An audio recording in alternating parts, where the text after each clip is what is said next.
kita bisa kategorikan dia adalah orang yang level paling bawah ya. Tidak lihat, tidak percaya. Saya nggak lihat, saya nggak percaya. Manusiawi kok.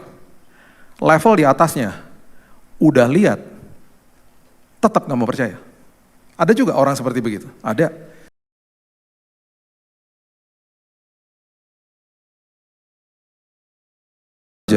Nama segala nama. Terima kasih Bapak yang baik. Kami sambut firman kebenaran di dalam nama Yesus kami berdoa. Kita sama-sama katakan amin. Amin. Amin. Amin. Amin. Amin. Amin. Silakan duduk. Shalom semua. Oke. Salam dari istri saya. Saya kalau ke Bandung kalau dia nggak ikut pasti suruh salam. Karena dia orang sini. Dia besar di seberang di Gang Rama. Jadi dia nggak bisa ikut karena dia ada pernikahan, teman yang sedang ada pernikahan di Surabaya. Oke, kita buka sama-sama di Yesaya pasal yang ke-7, ayatnya yang ke-10, kita mulai dari ayat yang 10 dulu. Ini adalah kisah tentang seorang raja bernama Ahaz, dan di sini sebenarnya ada sebuah kata yang hanya diberikan kepada dua orang di Alkitab. Kata itu namanya adalah kata Immanuel. Immanuel itu artinya Allah beserta dengan kita. Allah menyertai kita. Yang perlu kita pahami adalah di dalam kehidupan kekristenan itu sebenarnya kita harus bisa bedakan antara orang agama Kristen dengan orang Kristen. Saya nggak punya waktu untuk jelasin semuanya, paling tidak beginilah. Ya. Orang agama Kristen itu adalah status yang diberikan, agama. Jadi sebuah kepercayaan yang dilembagakan itu namanya agama. Ya hari ini kalau misalnya ada orang yang percaya sama pohon, kalau itu belum dilembagakan belum jadi agama pohon, itu aja.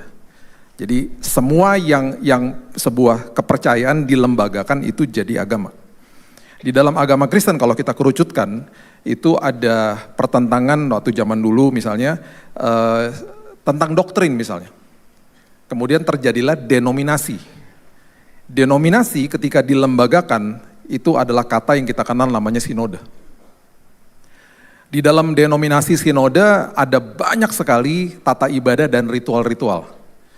Saya 28 tahun pelayanan, saya udah masuk ke ribuan gereja, berarti ada ribuan tata ibadah. Ada yang berlutut dulu sebelum berkhotbah. Ada yang mic-nya nancep di sini. Dan kalau saya menyatakan sesuatu yang agak lucu, jemaat nggak boleh ketawa. Kalaupun ketawa nggak boleh kedengeran. Jadi ketawanya tuh ditahan dalam sini, mereka cuma bisa senyum. Setelah selesai ibadah, mereka datengin saya, Pak kami tadi ketawa dalam hati Pak. Karena kami nggak boleh berisik, drum aja nggak ada di depan Pak. Jadi apa yang harus kita lakukan? Hormati agama Kristen. Hormati sinode, denominasi, tata ibadah, ritual, hamba Tuhan. Hormati. Jangan dikultuskan. Karena arti daripada Kristen itu adalah pengikut Kristus. Pengikut Kristus itu adalah orang yang senantiasa akan mengejar, karena dia mengikutkan. Pengikut Kristus itu adalah orang yang senantiasa mengejar pengalaman sama Tuhannya. Perbedaan yang sangat mencolok antara orang agamawi dengan orang Kristen adalah orang agama Kristen dia berdoa dengan upayanya dia mengejar jawaban doa. Orang Kristen pengikut Yesus akan mengejar pengalaman sama Tuhan selagi menunggu jawaban doa. Itu udah dua hal yang berbeda udah. Nah itu sebabnya ketika orang mengejar pengalaman sama Tuhan, dia akan mengerti arti daripada Immanuel. Allah menyertai saya. Karena kalau saya lontarkan kata Tuhan menyertai kamu, kita akan bilang amin Pak. Tapi kita nggak ngerti esensinya. Karena ujung-ujungnya kepala kita masih terpikir nanti jawaban doanya apa. Nah begini, jawaban doa sudah disiapkan sama Tuhan, bisa iya, bisa tidak, bisa nanti, bisa A diganti B, ada 4 jawaban doa. Kapan Tuhan mau kasihnya terserah Tuhan, karena dia tahu waktu yang terbaik. Karena dia adalah Allah yang maha kuasa, maha tahu, maha hadir. Kita enggak. Jadi kalau ada orang sampai datang kepada Tuhan, menyerahkan hidupnya kepada Tuhan, mau punya pengalaman sama Tuhan, dan dia masih kecewa sama Tuhan, bagi saya orang itu adalah orang yang sedang ikut Tuhan, yang maha tahu, dianya so tahu. Karena kalau kita tahu bahwa dia maha tahu, berarti kita sudah tahu waktunya dia itu paling tepat buat saya. Dan kalau hari ini saya terima jawaban doa dan saya nggak suka sama jawaban doanya, saya paham Tuhan dan saya mau ingatkan diri saya. Bahwa walaupun mungkin tidak sesuai dengan keinginan saya, Tuhan nggak jawab keinginan, Tuhan jawab kebutuhan. Di situ saya sadar Tuhan, pada ujungnya semuanya ini, pasti jawaban ini membawa kebaikan bagi saya. Itu baru namanya kekristenan yang sebenarnya. Ya, jadi sekali lagi, hormati agama, denominasi dan lain sebagainya. Bahkan juga hormati hamba Tuhan, jangan dikultuskan hamba Tuhannya. Jangan dikit-dikit, Pak, doain Pak, anak mau kuliah. Pak, doain Pak, anak biar cepat dapat jodoh. Pak, doain Pak, barang lagi ketahan di becoke Pak. Lama-lama ya, saya ngerasa apa? Tuhan dewa, saya dukunnya. Iya dong? Saya dalam hati gini, kamu kan punya kuasa dan otoritas, kenapa gak doa sendiri? Minta doa gak masalah ya, saya waktu kena cancer juga saya butuh didoakan, kau lemah dalam kondisi lemah. No problem, tapi ayo dong aktifkan imannya. Kira-kira 15 tahun yang lalu saya doakan orang sakit, dalam 1 tahun 7-7-nya meninggal semua, ayo. Tadi gue mau minta Pak Billy doain gak jadi, gue ngeri ah. Sampai nama saya tempat tersohor saat itu tuh, saat udah dapat telepon istri saya. Ibu, kami dengar Pak Billy itu kalau doain orang cepat ketemu Yesus orangnya. Ini Papa udah sekarat di rumah, udah gak ada harapan. Boleh gak undang dia, kan kenal soalnya. Boleh gak datang ke rumah doain? Doain buat apa? Jawabannya rohani banget. Biar yang terbaik terjadi. Biar Papa metong. Aduh, karena kenal kita datang. Di on the way di mobil saya bilang gini sama istri saya. Lucu juga ya, biasanya orang dipanggil untuk doa kesembuhan, ini doa kematian. Sampai di sana kita doa, udah sekarat papanya udah tempat tidur, saya baringan sama dia berduaan, Om doa ya Om gitu. Lagi tengah-tengah doa si Om ngomong sama saya, yang saya lihat datang bukan kalian berdua, lebih dari 2, dia bilang gitu. Kan yang saya datang sama istri saya, lebih dari keluarganya kisruh, malaikat penjemput kata gitu. Ampun dah. Selesai kita doakan, saya pulang ya seminggu kemudian dapat telepon. Pak, mujizat terjadi Pak, aduh kaget gue. Mujizat apaan? Papa sembuh total Pak. Dia bisa jalan dapat organ baru, luar biasa Pak gitu. Oh kaget saya. Saya kaget banget, saya seneng dong kasih tahu istri. Sayang si Om sembuh loh. Ih luar biasa, pasien pertama sembuh. Yang lain meninggal semua. Makanya semua kedaulatan Tuhan. Bagi saya juga orang dipanggil pulang juga itu kesembuhan yang luar biasa. Saya disembuhkan dari kanker. Saya divonis mati 3 bulan. Tapi saya masih hidup di dalam tubuh yang fana. Orang yang dipanggil pulang, dia sudah dilepaskan dari tubuh yang fana. Sama-sama dapat kesembuhan, kedaulatan Tuhan. Tesalonika bilang gini, jangan berduka seperti orang tidak memiliki pengharapan. Satu hari kelak kita akan berjumpa dengan mereka. Dan Alkitab mengatakan, Mazmur mengatakan umur manusia 70 kalau kuat 80 tahun. Jangan stres gitu ngeliatin saya itu ayat Alkitab. Ajari aku menghitung hari-hariku sedemikian supaya aku bertindak bijaksana. Ayo yuk baca ini, ntar saya dikejar waktu nih. Oke, Yesaya 7 ya. Oke. Tuhan melanjutkan firman-Nya kepada Ahaz. Nih, ini luar biasa nih, ya. Dikatakan begini lewat Nabi Yesaya, ya. Kenapa? Karena Ahaz lagi dikepung sama 2 kerajaan. Dia adalah raja Yehuda, ibu kotanya Yerusalem. Mintalah suatu pertanda dari Tuhan Allahmu, biarlah itu sesuatu dari dunia orang mati yang paling bawah atau sesuatu dari tempat tertinggi yang ada di atas. Bayangin Tuhan lewat Nabi Yesaya bilang begini, kasih tahu sama dia. Dia mau minta tanda apa aja saya kasih. Bayangin ya, kita hari ini berdoa kadang-kadang minta tanda sama Tuhan. Ini Tuhan nawarin tanda. Berarti Tuhan lagi mau ngasih tahu sama si Ahaz, aku nih Tuhan yang mau menyertai kamu. Aku menawarkan pertolongan bagi kamu. Aku adalah Allah Immanuel yang mau menolong kamu. Karena kamu lagi dikepung sama 2 kerajaan. Ahaz menjawab ayat 12. Aku tidak mau meminta, aku tidak mau mencobai Tuhan. Dengan kata lain, aku tidak mau mencobai Tuhan, gak usah ngerepotin Tuhan. Karena apa? Karena di depan dia ada Raja Asyur yang sangat besar kerajaannya, nawarin pertolongan buat dia. Dan kerajaan Asyur itu jumlah prajuritnya ratusan ribu, mereka adalah kerajaan adidaya yang luar biasa. Tiba-tiba datang ketemu sama dia bilang, saya tawarin deh pertolongan saya. Gimana coba? Dia langsung bilang gini. Nabi Yesaya gini, gak usah deh. Yang ini aja udah pasti kelihatan di depan mata. Itu kan gak kelihatan, Tuhan kan gak kelihatan. Udah gak usah, jadi gak usah ngerepotin dia. Ya. Nabi Yesaya berkata begini ayat 13, respon dia. Baiklah dengarkan hai keluarga Daud, karena dia keturunan Daud.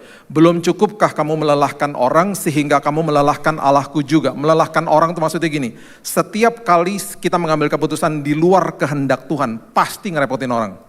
Jangan pikir, ini dosa yang saya lakukan cuma terselubung ngalawi, gak ada yang tahu. Ujungnya pasti ngerepotin orang. Dosa itu sangat betul-betul toksik. Ya. Kemudian nanti dikatakan apa? Kamu melelahkan Allahku juga, bukan secara letterlock melelahkan Tuhan. Maksudnya gini, ujung-ujungnya kamu juga mentok. Ujung-ujungnya kamu juga nanti sadar dan akhirnya balik lagi sama Tuhan. Nah masalahnya gini, banyak orang, kan Alkitab katakan apa? Sadar dan bertobat. Banyak orang di depan udah ada U-turn, udah ada putar balik. Dia bilang, udahlah ntar di depannya aja, setengah jam lagi juga ada putar balik. Sama-sama putar balik. Tapi akhirnya merugikan siapa? Diri sendiri toh. Makanya Alkitab bilang apa? Bukan sekedar sadar dan bertobat. Bertobat berarti balik arah. Jadi jangan tunda ketaatan, itu maksudnya gitu loh. Nah kemudian ayat 14 mengatakan begini. Sebab itu Tuhan sendirilah yang akan memberikan kepadamu suatu pertanda. Udah ditolak, mau dikasih tanda, ditolak sama dia, Tuhan tetap akan kasih tanda juga. Dia bilang begini, udahlah kasih tahu aja sama dia. Nabi Yesaya bilang begini, ini sebuah nubuatan tentang betapa hebatnya Tuhan kita. Yang akan terjadi waktu dia ngomong, itu akan terjadi 700 tahun setelah itu. Jadi Nabi Yesaya bilang begini, sesungguhnya, kalau saya bisa tambahkan, 700 tahun lagi dari sekarang, seorang perempuan muda mengandung akan melahirkan seorang anak laki-laki dan dia akan menamakan dia apa? Immanuel. Jadi Allah yang mau menolong kamu ini adalah Allah yang nanti akan menjelma jadi manusia. Dia akan menolong menyertai seluruh bumi, membebaskan semua manusia dari perbudakan dosa. Allah seperti itu akan menolong kamu. Kata Immanuel pertama kali keluar di Alkitab, didokumentasikan di Alkitab, itu diberikan kepada seorang raja namanya Ahas. Dan dengan serta-merta sama dia ditolak. 700 tahun lagi setelah itu, kata yang sama diberikan kepada seorang pria namanya Yusuf. Alkitab mendokumentasikan di Matius pasal yang pertama, ayat yang ke-20 mengatakan begini. Tetapi ketika ia mempertimbangkan maksud itu, malaikat Tuhan nampak kepadanya dalam mimpi dan berkata, Yusuf anak Daud, sama-sama keturunan Daud. Janganlah engkau takut mengambil Maria sebagai istrimu, sebab anak yang ada di dalam kandungannya adalah dari Roh Kudus. Ia akan melahirkan anak laki-laki dan engkau akan menamakan dia Yesus, karena dialah yang akan menyelamatkan umatnya dari dosa mereka. Hal itu terjadi supaya genap yang difirmankan oleh Nabi, kalau saya bisa tambahkan Nabi Yesaya 700 tahun sebelum ini, yang mengatakan sesungguhnya anak darah akan mengandung melahirkan seorang anak laki-laki, mereka akan menamakan dia Immanuel. Dan kali ini nama Immanuel dijelaskan artinya Allah menyertai kita. Bapak Ibu, Yusuf itu dapat sebuah penglihatan. Maria mendapatkan visitasi ketika mendapatkan kabar daripada malaikat. Maria ngelihat sendiri malaikatnya datang secara fisik di depan dia. Bagi kita, pintu gerbang hati itu adalah mata sama telinga. Panca indera yang paling hebat, yang paling mempengaruhi kehidupan kita, itu adalah penglihatan kita. Jadi untuk seorang Maria melihat sosok malaikatnya datang di depan dia, bagi dia sangat mudah untuk percaya. Plus dia ada waktu untuk merenungkan di rumahnya Elizabeth, walaupun memang susah dan sulit sebuah pernyataan ini. Hamil di saat yang muda sekali, dan pada saat itu perlu kita ketahui bahwa wanita-wanita Yahudi yang di dalam kondisi pertunangan ketika hamil ada hukum yang termasuk di dalam Taurat Talmud, Misnah, yang jumlahnya bukan hanya 10 Taurat saja, ada 613 ketentuan-ketentuan, jadi 248 ketentuan, ada 365 itu larangan yang dibuat sama para Yahudi pada saat itu. Salah satu ketentuannya adalah kalau engkau hamil di luar nikah, rajam sama batu. Puji Tuhan pada saat itu ada penjajahan Romawi yang menganut sebuah pemahaman namanya Pax Romana. Artinya mereka katakan begini, udahlah damai-damai aja lah. Saya tahu kamu punya hukum-hukum kayak begitu, hukum sosial, hukum apa dan hukum moral. Udahlah redam-redam, jangan bunuh-bunuh. Ada begitunya karena penjajahan Romawi. Jadi banyak sekali akhirnya tidak di-enforce. ya hukuman-hukuman ini. Tetapi tetap aja secara sosial kan malu. Contoh, kalau hari ini kita ketemu seorang teman yang sudah bertunangan dan kita ngomong sama prianya, bro, tunangan kamu hamil ya? Udah tunangan itu perutnya gede loh gitu. Terus dia ngomongnya sambil senyum, iya tapi bukan dari saya. Dari siapa? Dari Roh Kudus. Doain ya semoga semua lancar-lancar. Kita mikir apa? Ini orang agak lain ya. Kita pasti mikir nih orang gila atau nih orang bohong. That's it, cuman gitu doang. Jadi tekanan sosialnya luar biasa. Bagi seorang Yusuf untuk percaya, itu adalah sesuatu tindakan keputusan yang sangat indah, sangat luar biasa bagi mereka saat itu. Ini levelnya Bapak Ibu, ya. Levelnya begini. Di dalam kehidupan Ahas, kita bisa kategorikan dia adalah orang yang level paling bawah ya. Tidak lihat, tidak percaya. Saya nggak lihat, saya nggak percaya. Manusiawi kok. Level di atasnya, udah lihat, tetap nggak mau percaya. Ada juga orang seperti begitu. Ada. Petugas kuburnya Yesus menyaksikan Yesus bangkit, prosesi kebangkitan terjadi di depan mereka. Sampai begitu ketakutan mereka lari ke mahkamah agama. Mereka laporkan kepada mereka dan mahkamah agama katakan kepada semua orang bahwa tubuhnya dicuri sama murid-muridnya. Dan kebohongan itu masih tersiar sampai hari ini. Nggak sampai 5% orang-orang di Israel percaya Yesus. Nggak lihat, nggak percaya. Udah lihat, tetap nggak mau percaya. Level di atasnya, lihat dulu baru percaya. Siapa? Thomas. Coba lihat Yohanes 20 ayat 29. Firman Tuhan katakan begini. Yesus mengatakan kepada Thomas ya, dia katakan begini, karena engkau telah melihat aku, maka engkau percaya. Kemudian Yesus tutup dengan kalimat yang sangat luar biasa. Dan kalimat bagian kedua daripada ayat ini adalah kalimat untuk saudara sama saya. Itu adalah level yang paling tinggi. Dia katakan begini, berbahagialah, atau makarios dalam bahasa asli. Atau dikatakan blessed are you, diberkatilah engkau yang tidak melihat, kita semuanya, namun percaya. Hari ini kita gak bisa lihat Tuhan secara fisik. Siapapun kita gak akan pernah bisa lihat dia secara fisik. Tapi ketika kita katakan aku percaya Tuhan sama penyertaan Tuhan, mujizat, pemulihan, kesembuhan, Tuhan nyatakan supaya akhirnya mulut kita akan katakan dia hidup, dia ada, dia hadir dalam hidup saya. Itu sebabnya kita adalah orang-orang yang sangat diberkati, sangat-sangat berbahagia ketika kita memilih untuk mengatakan, aku percaya Tuhan. Aku percaya Tuhan. Thomas menginjil sampai ke India, dan Thomas dibunuh di India, dan Thomas dikubur di tempat namanya Milapor. Milapor ini adalah daerah di dalam kota namanya Madras. Dan Madras itu diubah nama kotanya menjadi Chennai hari ini. Di tahun 1930, ada dua orang sepasang suami istri datang dari kota Chennai atau Madras ini ke Pasuruan, Jawa Timur, bekerja sebagai akuntan di pabrik rokok namanya BAT. Mereka orang India asli dan mereka adalah orang Kristen. Mereka selalu katakan bahwa kami Kristen karena Thomas menginjil di kota kami zaman dulu. Dan kuburnya Thomas itu masih ada di kota Chennai sampai hari ini. Bapak Ibu kalau ke kota itu masuk ke daerah namanya Milapor masih ada kuburannya. Saint Thomas masih ada kuburannya di situ. Kedua orang ini adalah opa oma saya. Datang dari India asli. Mereka kerja di pabrik rokok sebagai akuntan. Lama-lama mereka nggak tahan kerja di situ, mereka keluar, mereka menetap di kota namanya Batu Malang, mereka punya 8 orang anak. Mama saya adalah anak yang paling bungsu, paling kecil. Mereka mendirikan gereja tahun 1939 di kota Batu Malang, namanya Pinkersterk zaman Belanda, yang hari ini namanya berubah menjadi GPDI. Mereka meninggal dengan kondisi yang sangat miskin. Dan sebelum mereka meninggal, mereka katakan kepada 8 orang anaknya, sebarkan Injil ke Indonesia lewat literatur. Pikirannya mereka jauh, karena pikirannya mereka bahwa kalau kamu sebarkan Injil lewat literatur, kamu bisa menjangkau banyak orang. Mereka tidak pernah terpikir satu hari ada dunia digital seperti kita alami hari ini.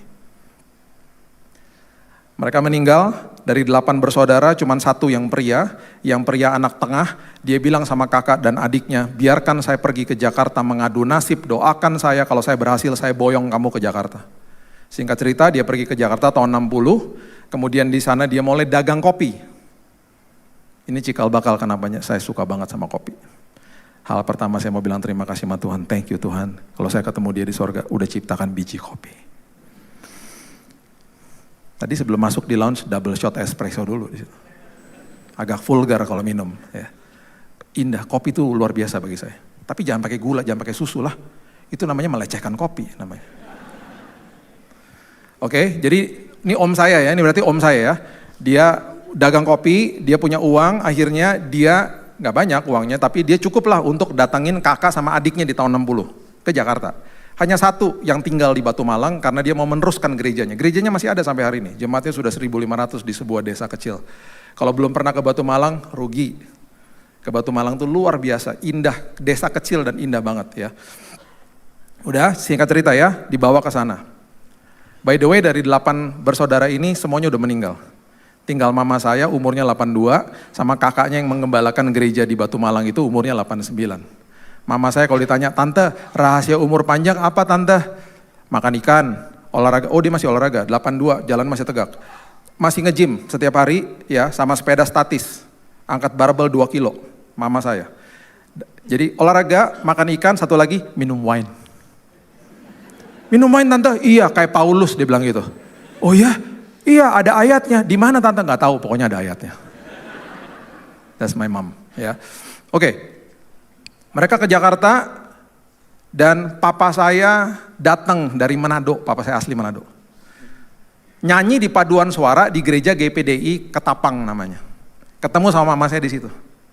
Yang satu kulitnya putih Manado, satunya kulitnya gelap.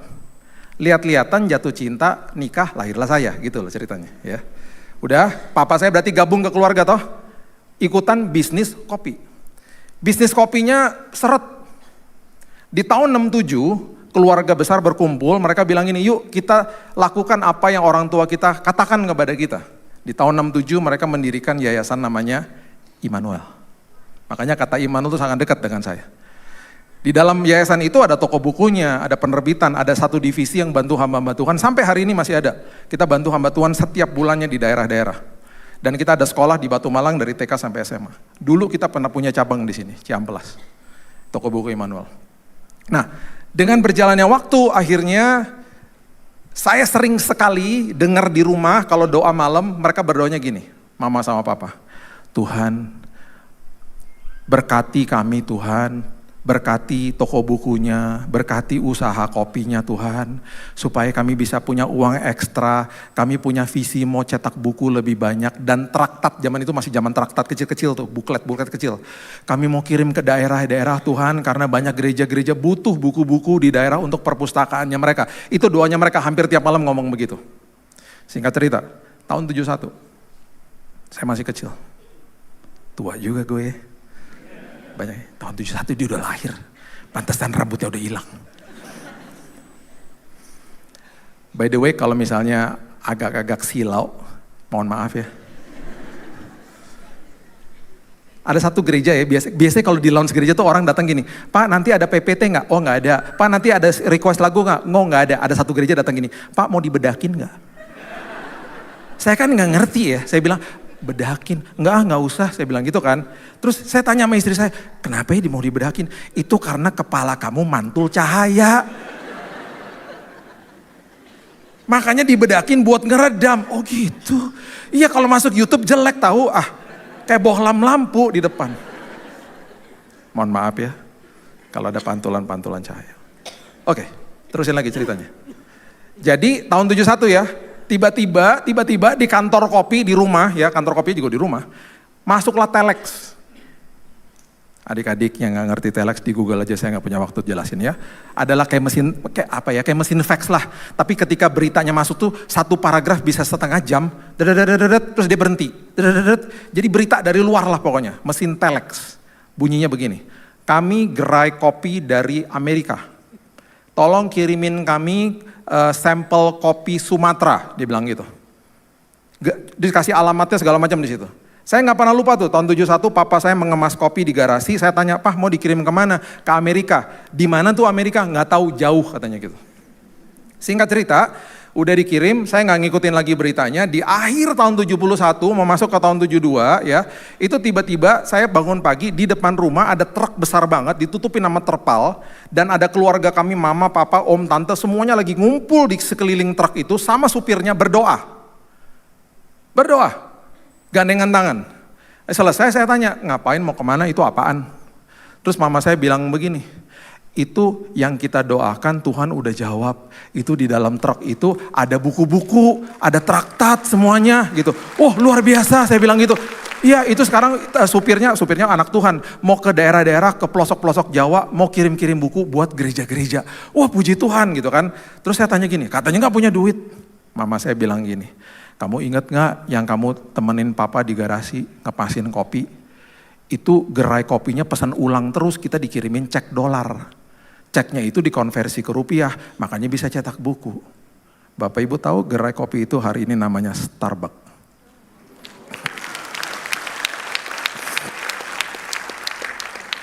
Saya akhirnya sekolah di situ sih. Saya dikirim orang tua saya ke sana. Saya belum bertobat ya. Dikirim ke sana, saya juga nikah nggak jauh dari kota namanya Seattle. Itu tempat di mana gerai kopi itu berada. Saya samperin, berkali-kali saya samperin. Gerai kopi Starbucks yang toko pertama di Jalan Pike Place namanya. Kalau pernah ke Seattle pasti tahu.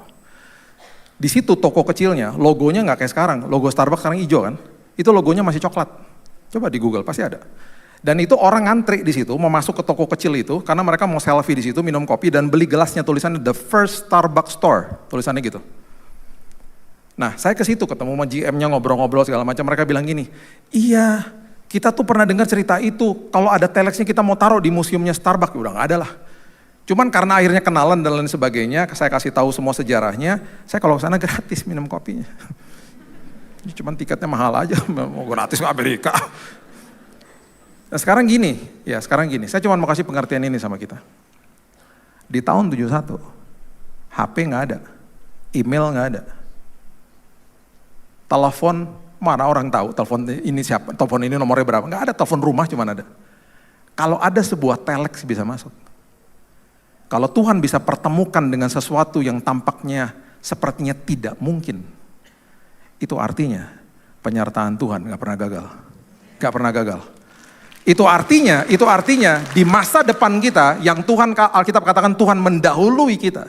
Itu artinya Tuhan sudah siapkan orang yang tepat, Tuhan sudah siapkan kesempatan yang tepat untuk mendatangkan kebaikan bagi semua anak-anaknya Dia. Saya terkesima lihat itu semuanya terjadi. Makanya Bapak Ibu kalau pergi ke outletnya Starbucks, udah pasti. Di situ pasti ada whole beans, 250 gram kopi Sumatera. Itu sampel pertamanya dikirim dari garasi rumah saya. Saya cuma mau kasih tahu ini sama kita, bahwa Allah kita nggak pernah gagal dan Tuhan kita sempurna dan rancangannya sempurna bagi kita. Ya, saya tutup sama ini ya. Saya punya kisah begini. Berapa tahun yang lalu saya ada khotbah di Pacific Place. Kalau orang Bandung ngertilah Pacific Place ya, karena itu ibadahnya tengah minggu hari Selasa jam 7 malam. Di Jakarta jam segitu kan macet. Jam 6 saya keluar dari kamar, saya udah mau siap-siap berangkat karena 1 jam sebelumnya udah harus berangkat. Saya cari kunci mobil nggak ada. Di rumah saya kalau kunci mobil nggak ada berarti ada di tas istri. Tas istrinya nggak ada masalahnya karena istrinya nggak ada, lagi pergi. Nih enak nih kalau istri nggak ada kita ngomongin aja. Jadi saya panik, saya telepon, "Sayang kamu di mana?" "Aku lagi meeting." "Jangan ganggu, ntar dulu. Lihat dulu di tas kamu ada kunci mobil gak?" Gitu. Terjadi hening, tiba-tiba dia ngomong gini, "Tuhan Yesus." Pas dia ngomong Tuhan Yesus berarti kunci ada di situ. Udah, berarti dia sudah bilang gini, "Udah saya kirim aja sama Gosen." "Gak bisa lah, saya gak bisa nunggu, ini udah jam 6 saya harus berangkat, telat nanti ibadahnya." Akhirnya saya pesan, saya cek Gokar. Di rumah saya tinggal di Jakarta Pusat, itu kan Pacific Place Jakarta Selatan. Kalau saya klik Gokar di jam segitu, jam 6 sore di tempat saya, itu biasanya nunggu 15-20 menit, rush hour. Saya pencet gini, kalau saya sampai harus nunggu, saya ganti aja ke motor, saya naik motor aja udah. Klik Gokar, tiba-tiba nggak sampai semenit, tintin di depan pintu. Ih cepat banget, ih luar biasa Tuhan, terima kasih gitu. Saya buru-buru masuk ke mobil, pas saya duduk di belakang, saya aplikasi nggak pakai nama saya. Duduk di belakang, supirnya begini tiba-tiba.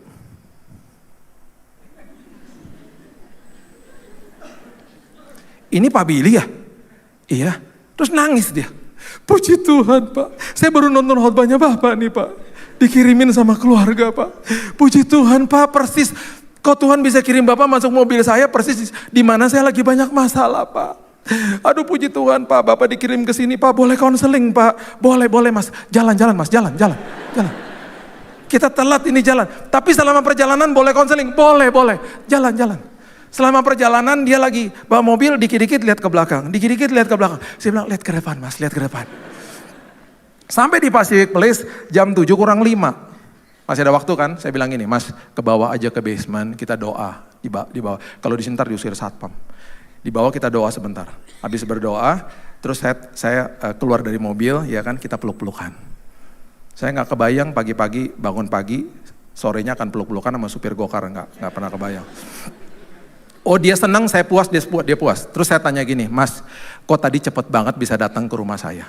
Dia bilang gini, Pak, tadi waktu saya ke rumah Bapak itu saya baru dropin ibu-ibu di sebelah rumah. Terus saya bilang, sebelah rumah saya itu rumah mama saya.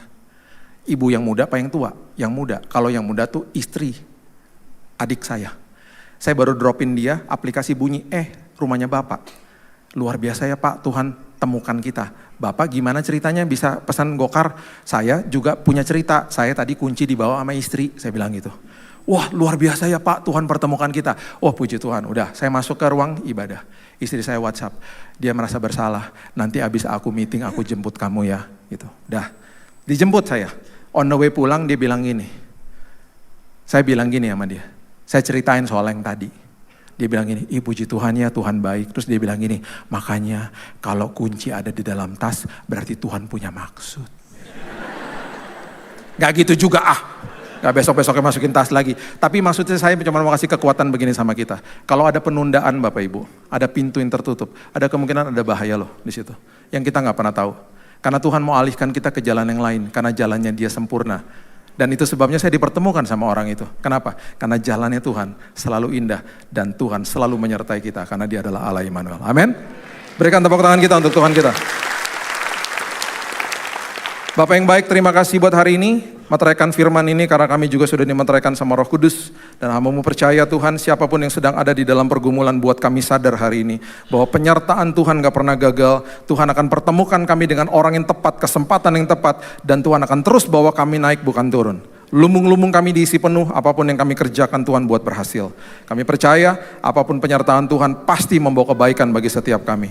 Meteraikan firman ini ya Tuhan, hanya di dalam nama Tuhan Yesus kami berdoa dan mengucap syukur. Kita sama-sama katakan amin. God bless you.